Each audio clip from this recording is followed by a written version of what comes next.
Hyderabad యూసఫ్గూడలో realtor రాము హత్య కేసులో విస్తుగొలిపే వాస్తవాలు వెలుగులోకి వస్తున్నాయి. హనీ ట్రాప్ కేసులో నిందితులుగా ఉన్న తల్లి కూతుళ్ల బాగోతం బయటపడింది. కూతురు నసీమాను ఎరగా చూపి తల్లి హిమాంబి సంపన్నులను దోచుకుంటున్నట్లుగా తేలింది. హిమాంబిపై ఇప్పటివరకు 5 ఎఫ్ఐఆర్లు నమోదయ్యాయి. 2017లో షేక్ సనా అనే యువతితో వ్యభిచారం చేయిస్తూ రెడ్ హ్యాండెడ్గా దొరికిపోయింది. 2018లో రేణుకా అనే అమ్మాయితో వ్యభిచారం చేయిస్తూ అరెస్ట్ అయింది. అయినా తీరుమారలేదు. 2020లో వెంకటగిరిలో మరోసారి పోలీసులకు చిక్కింది. కూతురుతో కలిసి ఇతర అమ్మాయిలతో వ్యభిచారం చేస్తున్నట్లుగా తెలిసింది. ఈ అంశానికి సంబంధించిన మరింత సమాచారం మా కరెస్పాండెంట్ సాయి అందిస్తారు. సాయి, జూబ్లీహిల్స్ లో జరిగినటువంటి మర్డర్ కేసు సింగోటం రాము హత్య కేసులో సంచలన విషయాలు బయటపడుతున్నాయి.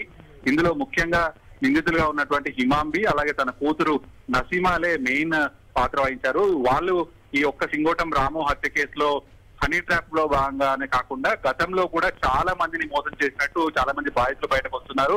సింగోటం రాము కొల్లాపూర్ చెందినటువంటి వ్యక్తి. అతను రియల్టర్ గా ఎదగాలనుకున్నాడు. కానీ నసీమా అతని కోట్ల రూపాయల డబ్బు చూసినటువంటి హిమాంబి తన కూతురు నసీమాను ఉపయోగించుకుని హనీ ట్రాప్ తో అతన్ని దగ్గర ఉన్నటువంటి డబ్బులన్నీ కూడా కాజేశారు. ఆ తర్వాత అతన్ని వదిలించుకోవాలనే ప్లాన్ తో భాగంగా రాము స్నేహితుడితో గతంలోనే గొడవలు ఉన్నాయి కాబట్టి మణికంఠతో ప్లాన్ చేసి హనీ ట్రాప్ చేసి అతన్ని హత్య చేయించారు. సో ఇట్లా గతంలో చాలా మందిని కూడా కోట్ల రూపాయలు ఉన్న వాళ్ళందరినీ కూడా హనీ ట్రాప్ చేసి వాళ్ళతో సన్నిహితంగా గడిపి వాళ్ళ దగ్గర ఉన్న డబ్బులన్నీ కూడా అలా కాజేసి మళ్ళీ రివర్స్ గా వాళ్ళ మీదనే కేసులు పెడుతున్నారంటూ కూడా చాలా మంది బాధితులు బయటకు వచ్చారు.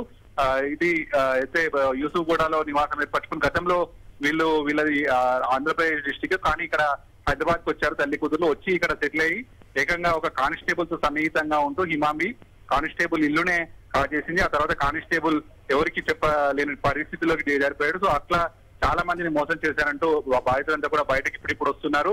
సో హిమాంబి నసీమా ఇంకా ఎవరెవరిని ఇట్లా మోసం చేశారనేది ప్రస్తుతం పోలీసులు దర్యాప్తు చేస్తున్నారు. Right, thank you Sai Kiran.